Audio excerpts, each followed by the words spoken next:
Hello everyone, स्वागत है आप सभी बच्चों का इजी प्रेप पर। एक बार फिर से उम्मीद कर रहे हैं आप सभी बच्चों की तैयारी बहुत ही जबरदस्त चल रही होगी। डियर स्टूडेंट्स, आज की इस वीडियो में हम लोग बात करने वाले हैं वो सभी बच्चे जिन्होंने बीसीसी 2026 का एग्जाम दिया था।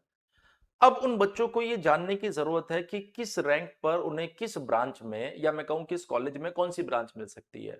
और उसी के लिए हम रेगुलर बेसिस पर आप लोगों के लिए ये वीडियोस बना रहे हैं, जिसमें आज के इस वीडियो में हम लोग बात करेंगे बीसीई भागलपुर। भागलपुर कॉलेज के अंदर अगर आप एडमिशन लेना चाहते हैं तो किस ब्रांच पर आपको कौन सा या किस रैंक पर आपको कौन सा कॉलेज मिल रहा है वो हम लोग यहां पर देखने वाले हैं। तो देखिए, सबसे पहले अगर हम लोग बात करें तो बीसीसी की बात कर रहे हैं तो देखिएगा, जनरल में, फीमेल की बात नहीं कर रहा हूं, जनरल में अगर आप यूआर की बात कर रहे हैं तो रैंक 15 पर आपको सिविल इंजीनियरिंग मिल रहा है।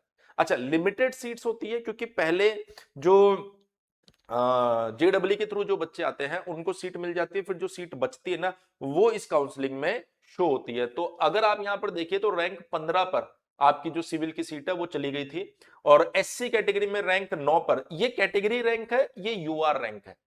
आपके पास जब रैंक कार्ड आएगा तो दो रैंक आएगी। अगर आप अनरिजर्व्ड है तो आपके पास सिर्फ एक ही रैंक रहेगी। अगर आप कैटेगरी से रहेंगे तो एक यूआर रैंक आएगी, एक कैटेगरी रैंक आएगी। तो अगर आप कैटेगरी के हैं तो आपका एडमिशन कैटेगरी के माध्यम से होगा। अगर आप अनरिजर्व्ड में आते हैं तो आपका एडमिशन इस रैंक के हिसाब से होगा।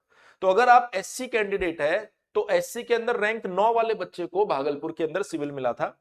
अगर आप फीमेल कैंडिडेट है और एससी है तो 31 रैंक वाले को ये जो भागलपुर है इसमें सिविल मिला था। अगर आप जनरल से हैं, आरसीजी में रैंक 16 वाले को भागलपुर मिला था, ईडब्ल्यूएस में रैंक 31 वाले को भागलपुर मिला था, और डीक्यू में रैंक 35 से 61, यानी इसमें दो तीन सीट बच गई थी तो वो रैंक 35 से 61, ये सारी कैटेगरी रैंक है, उसको क्या मिल गया था, भागलपुर के अंदर सिविल मिल गया था। अगर वहीं आप कंप्यूटर साइंस की बात करेंगे तो कंप्यूटर साइंस के अंदर यूआर फीमेल कैंडिडेट की बात कर रहा हूं, रैंक 22 वाले बच्चे को सीएससी मिला था।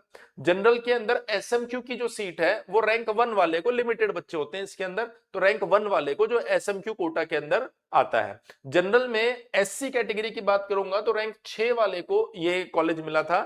ईबीसी में रैंक 4 वाले को ये कॉलेज मिला था। ईबीसी के अंदर ही, ये ईबीसी जनरल है, ये ईबीसी फीमेल कोटा है, इसके अंदर रैंक 11 वाले बच्चे को ये कॉलेज मिला था। और बीसी के अंदर अगर आप देखेंगे तो रैंक 7 वाले बच्चे को ये कॉलेज मिला था। उसके बाद अगर हम लोग बात करें इलेक्ट्रिकल इंजीनियरिंग के अंदर तो जनरल के अंदर रैंक 42 से 88 तक भागलपुर बच्चे को मिला था। इसका मतलब दो तीन सीट बच गई थी इसके अंदर। एसएमक्यू कोटा में रैंक 3 वाले को ये कॉलेज मिला था। फीमेल में एससी कैटेगरी के अंदर 98 रैंक वाले बच्चे को ये कॉलेज मिला था इलेक्ट्रिकल में। फीमेल में ईडब्ल्यूएस के अंदर आप देखेंगे तो 99 रैंक वाले बच्चे को ये कॉलेज मिला था। फीमेल फीमेल के अंदर ईएससी कैटेगरी के अंदर 269 रैंक वाले बच्चे को ये कॉलेज मिला था। फीमेल में ईबीसी की बात कर रहा हूं तो मैं 77 रैंक वाले बच्चे को इलेक्ट्रिकल मिला था भागलपुर में। जनरल में ईबीसी के अंदर 62 रैंक वाले बच्चे को इलेक्ट्रिकल मिला था। जनरल में बीसी में 38 से 79, यानी 2 से 3 सीट यहां पर बच गई थी, तो 38 से 79 रैंक तक के बच्चे को इलेक्ट्रिकल मिला था भागलपुर में। तो आपका जब रिजल्ट आएगा तो आप आइडिया लगा लोगे। वैसे कुछ कुछ तो बच्चों को पता चल गया होगा कि कितनी रैंक हमारी आने वाली है, लेकिन आप यहां से आइडिया लगा लोगे कि आपको कौन सा कॉलेज मिल सकता है, कौन सा नहीं मिल सकता। वहीं अगर मैं बात करूं इलेक्ट्रॉनिक्स एंड कम्युनिकेशन, तो जनरल यूआर के अंदर 29 रैंक वाले बच्चे को सीट मिली थी। एससी के अंदर 84 रैंक वाले को सीट मिली थी। ईडब्ल्यूएस के अंदर 18 से 28 रैंक, कैटेगरी 18 से 28 तक ये सीट मिली थी।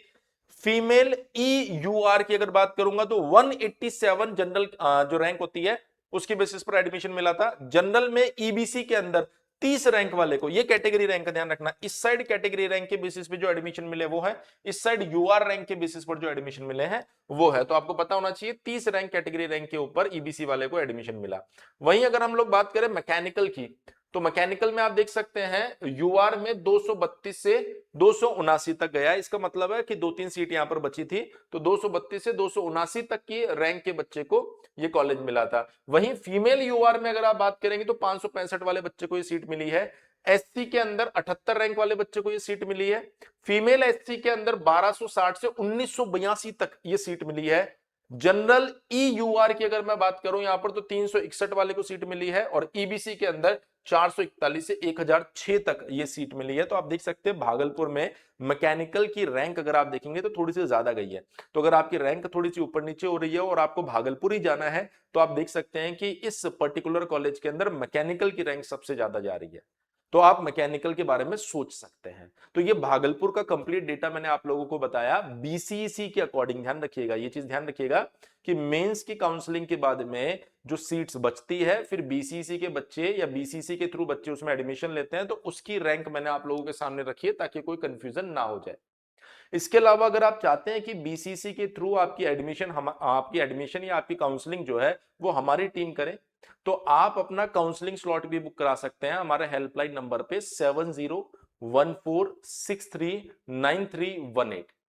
काउंसलिंग का 399 रुपए चार्ज होता है। तो बीसीसी के थ्रू आपकी जो काउंसलिंग होगी वो हमारी टीम करेगी जिससे आपको बेस्ट से बेस्ट कॉलेज में मिल जाएगा। इसके अलावा बता देता हूं हर बार की तरह जैसे आप सभी को पता है कि इजी प्रेप बीईयू यूनिवर्सिटी का बेस्ट सेमेस्टर बैच प्रोवाइड करवाता है। क्वालिटी आप लोग देख भी सकते हैं और बीईयू के बच्चों के लिए हमने डेडिकेटेड एक अलग से यूट्यूब चैनल भी बना रखा है जिसका नाम है इजी प्रेप सेमेस्टर। क्या नाम है? Easy prep semester. आप चाहे तो उस चैनल को सब्सक्राइब भी कर सकते हैं, इस नाम से चैनल मिल जाएगा जिसमें बीईयू के पीवाईक्यूज अपडेट रेगुलर अपडेट सब कुछ हम लोग उस पर प्रोवाइड करवाते हैं। तो आप अपने सेमेस्टर एग्जाम की प्रिपरेशन के लिए फर्स्ट सेमेस्टर का अगर आप बैच लेना चाह रहे हैं क्योंकि बैचेस एप्लीकेशन पर लॉन्च हो चुके हैं, उसका नाम है उम्मीद बैच। ये कहां मिलेगा? इजी प्रैप एप्लीकेशन पे, जिसमें नए सिलेबस के अकॉर्डिंग आपको लाइव क्लासेस दी जाएगी। साथ ही उन लाइव क्लासेस की रिकॉर्डिंग मिलेगी, मोबाइल लैपटॉप और टैबलेट पर उसका एक्सेस मिलेगा, पीडीएफ नोट्स आपको मिलेगा। और अगर आप अभी इस बैच में एनरोल करते हैं तो आपको 2999 रुपए का बैच 1999 रुपए में मिलेगा।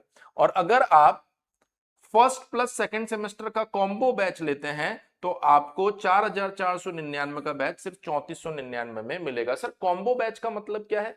कॉम्बो बैच का मतलब ये होता है कि आप अभी फर्स्ट सेम में तो उसमें फर्स्ट सेम की क्लास चलेगी, जैसे आप सेकंड सेमेस्टर में आ जाओगे उसमें सेकंड सेम की क्लास चालू हो जाएगी ऑटोमेटिकली। तो अगर आप एक साथ बैच ले लेते हैं तो आपको थोड़ा सा बेनिफिट भी मिलता है। सर लेकिन अभी तो हमें कॉलेज अलॉट नहीं हुआ तो हम बैच कैसे ले लें? आप किसी भी बैच में एनरोलमेंट कर सकते हैं, जैसे आपको कॉलेज अलॉट होता है उसके बाद में आप रिक्वेस्ट डाल सकते हैं कि सर मेरे को सिविल नहीं मेरे को इलेक्ट्रिकल मिला है तो मेरे बैच को इलेक्ट्रिकल में शिफ्ट कर दो। इससे क्या होता है कि जो अर्ली बर्ड डिस्काउंट मिलता है वो भी आपको मिल जाएगा। साथ ही एक और बोनस आपको मिलेगा, exam booster batch VVI question and MCQ practice test series. इसको परचेज करने के लिए आपको 900 रुपीज अलग से देना पड़ता है। अगर आप अभी अपने आप को इस बैच में उम्मीद बैच में एनरोल करते हैं तो ये सब आपको फ्री ऑफ कॉस्ट बैच के अंदर मिल जाएगा। सर बैच की और जानकारी अगर हमें चाहिए तो आप हमारे हेल्पलाइन नंबर 7014639318 के ऊपर कॉल कर सकते हैं। तो मैं उम्मीद कर रहा हूं बीसीई भागलपुर की सारी जानकारी आपको मिल गई, सेमेस्टर कोर्स की आपको सारी जानकारी मिल गई। चैनल को सब्सक्राइब करके रखो, बाकी कॉलेजेस की हम इसी तरीके से जानकारी आप लोगों को देते रहेंगे। थैंक यू सो मच, मिलते हैं आप सभी बच्चों से नेक्स्ट वीडियो में।